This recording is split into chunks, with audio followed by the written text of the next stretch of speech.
Olá, tudo bem? Meu nome é Bruna, seja bem-vindo. E hoje eu gostaria de tentar mostrar para vocês, do meu ponto de vista, que obviamente é muito limitado, mas eu queria tentar mostrar para vocês o que passa na cabeça dos monarquistas, das pessoas que realmente acham que seria uma boa ideia restaurar a monarquia no Brasil. Né? Eu quero falar isso do ponto de vista de alguém que não tem ideias radicais a respeito dessa possibilidade, mas que vê com muito bons olhos, tá bom? Eu não sou, digamos assim, uma monarquista convicta no sentido de que a monarquia deve ser restaurada porque ela é a forma de governo mais natural, né? Quem diz isso constantemente é o Dom Bertrand, o porta-voz da monarquia. Vale muito a pena ouvir todas as entrevistas que ele tem dado há muito tempo, porque é uma pessoa extremamente culta e quando a gente ouve o Dom Bertrand falar, a gente percebe o que é educação política. E educação política é algo de que a gente carece no Brasil. Educação política é aquele refinamento que hoje na Câmara dos Deputados, por exemplo, a gente só vê no Luiz Felipe de Orleans e Bragança, que é outro membro da família imperial.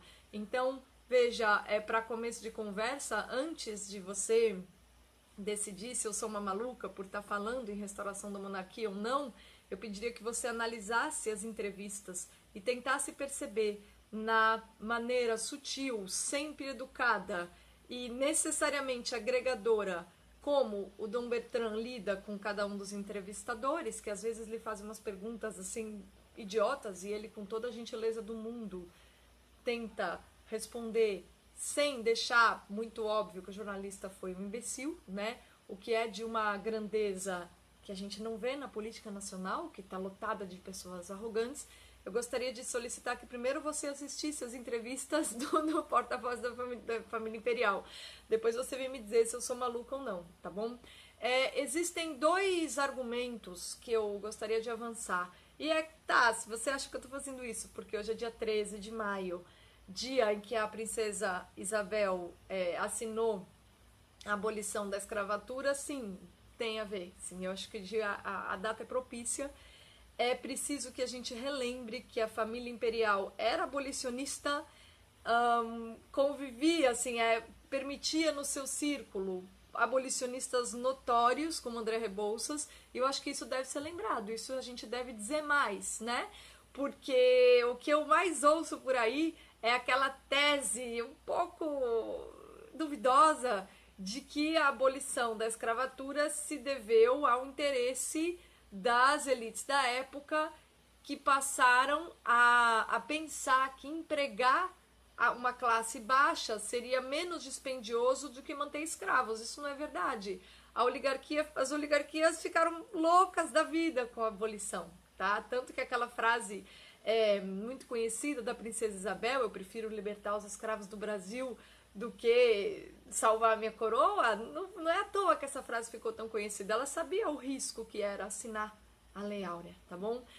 Então eu acho que isso é algo que a gente deve lembrar, né? Toda vez que o Luiz Felipe de Orleans e Bragança é realmente o único político que eu sigo nas redes sociais, que eu ouço, eu considero ele um homem público impecável.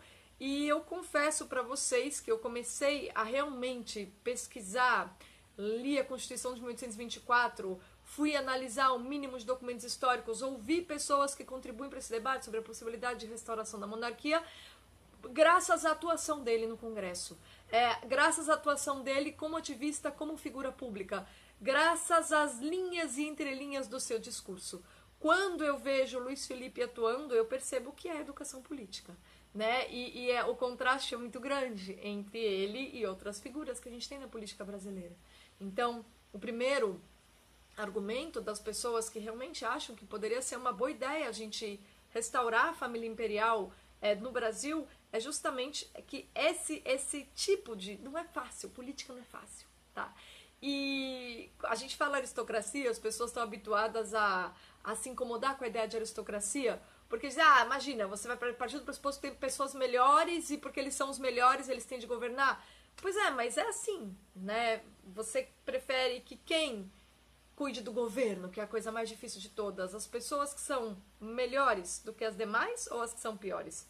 Porque as que são piores vão se tornar tiranos e vão nos usar para enriquecer e espoliar o que é de todos. E as que são melhores vão ser capazes de sacrifício, como foi a princesa Isabel, por exemplo, mas como foi o próprio Dom Pedro II, que ele poderia ter ficado no Brasil, ele tinha apoio popular, mas ele saiu e deixou aí a república, deixou aí o país com os militares, né, republicanos, para evitar que o povo tivesse o sangue derramado ao defendê-lo. Então isso é nobreza, tá bom? A nobreza não é sangue azul, é a capacidade de fazer sacrifícios por um conjunto de seres humanos e pelo bem de uma nação que depende, sim, de líderes para ter a garantia da estabilidade. Então, veja, é extremamente difícil a tarefa política, tá? Ela é muito difícil. Então, quando a gente tem um sistema como a monarquia, a garantia que a gente tem é de que as pessoas que desempenham essa função vitalícia de chefes de Estado têm a necessária educação política para não permitir que o povo, que somos nós, o elo mais fraco das relações políticas, soframos na mão de todos aqueles urubus que vão tentar expoliar a riqueza do conjunto em nome de seus projetos privados, né? O patrimonialismo ele explode no Brasil justamente depois do golpe republicano. Eu estava outro dia vendo a entrevista do Vila para Leda Nagli e eu morri de rir, porque ele se define como um republicano radical e ao mesmo tempo ele vai contando todos os golpes da República. Eu falei, caramba, que otimista. Ele sabe que a República foi uma confusão, que a República tem sido o sistema político que permite às oligarquias se alternarem no poder e forçarem, né, e forçarem essa situação que deixa a gente, o povo, preso a um patrimonialismo, né? Ele sabe, e mesmo assim ele continua republicano radical, como ele diz. Puxa vida, que otimista. Eu não sou tão otimista. Eu sou uma pessoa mais cética quanto a possibilidade de ideias serem superiores a práticas. Eu acho que as práticas que se mostram eficazes, no campo da política eu tô falando, bem especificamente, as práticas que se mostram mais certeiras são mais confiáveis do que ideias mirabolantes, né? E nesse sentido, o que a gente teve aqui, quando a gente teve dignidade política no Brasil, a gente teve durante o Império. Se você compara, se você pesquisa, não, mas tiveram figuras interessantes na República. Não, claro que tiveram, mas essas figuras justamente foram esmagadas sempre pelos interesses das oligarquias que se alternaram no poder, e justamente esse é o problema. A gente teve figuras políticas de relevo? Sim, nós tivemos, e essas figuras sempre foram derrotadas, sempre perderam, ou elas trabalharam, né, e quando as oligarquias já não precisavam delas, jogaram elas fora, né? Que foi o caso ali. Bom, são inúmeros os exemplos, tá bom? Não quero criar polêmica, mas se vocês tiverem realmente o interesse real de entender o que as oligarquias fizeram com o Brasil desde o golpe republicano, basta vocês começarem a estudar. Eu não quero pensar por vocês, eu só estou dando uma sugestão. Então, qual é o grande problema? A partir do momento que a gente tem a República no Brasil, você tem uma sucessão de pessoas disputando o poder político, pessoas desprovidas de educação política, desprovidas do senso de sacrifício, desprovidas de grandeza.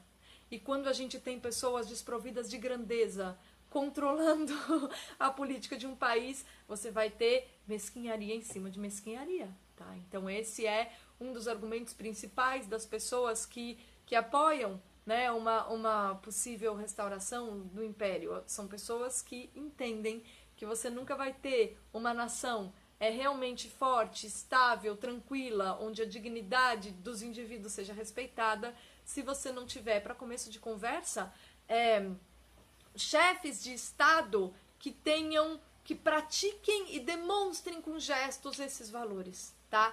O segundo ponto, o segundo grande argumento é justamente a estabilidade. Você não tem como ter um país onde você possa ser feliz e perseguir seus objetivos privados, que vão te trazer realizações pessoais e gratificação se você não tem estabilidade, né?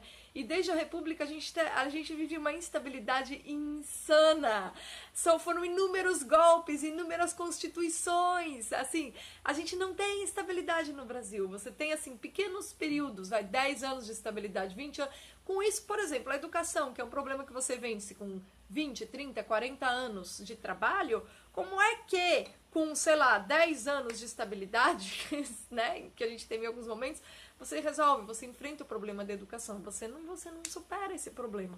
Estabilidade é 40, 60, 80, um século, né, de tranquilidade política. E quando a gente tem um sistema, se a gente tiver uma monarquia parlamentar, que é a ideia, é o que tem divulgado o porta-voz da família imperial, Dom Bertrand, se a gente tiver um governo aí, um sistema parlamentarista, já é um grande avanço, né? Minha mãe votou no parlamentarismo, no plebiscito, e eu lembro que a gente era criança e ela explicou exatamente por que ela estava escolhendo o parlamentarismo, e eu lembro que ela dizia por que o presidencialismo era uma grande burrada, né? Então assim, graças à minha mãe, eu entendo o valor do parlamentarismo e eu não tenho dúvida que é um grande avanço se a gente deixar o presidencialismo e for para o parlamentarismo.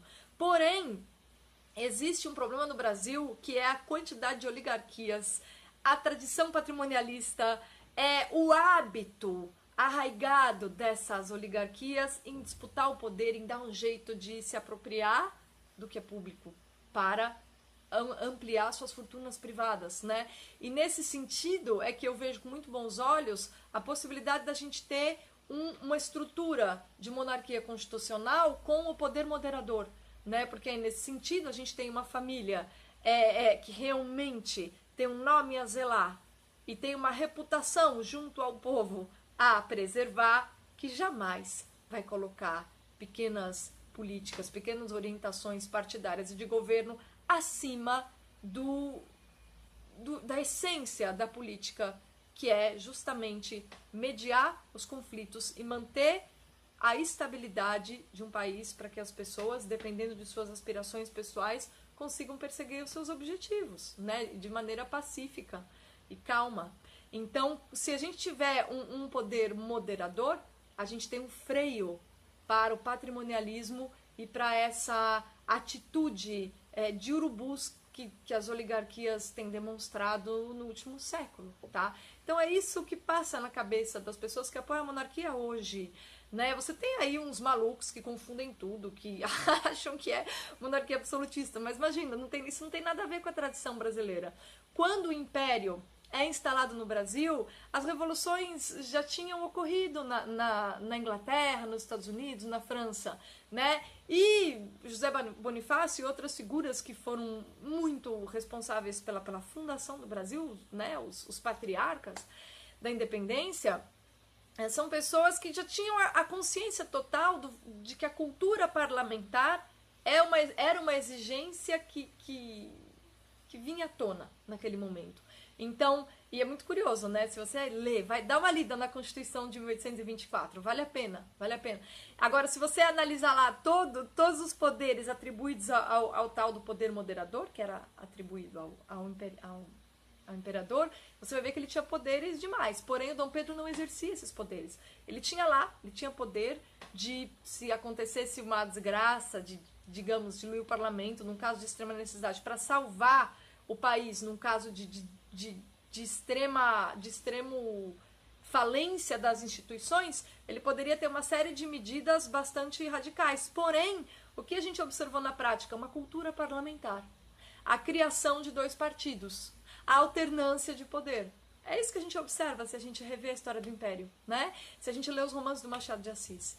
Então, a gente poderia, revisitando o nosso passado, a gente percebe que se hoje a gente se sente diante de um abismo, não seria uma ideia, em vez de a gente se jogar nesse abismo, a gente tentar fazer o caminho de volta até o chalé de onde a gente veio e perceber ali que, recriando, restaurando aquela estrutura, talvez a gente consiga recuperar a estabilidade e partir do ponto de sucesso onde a gente parou, né? A certo momento o Brasil para, o Brasil tem esse problema político.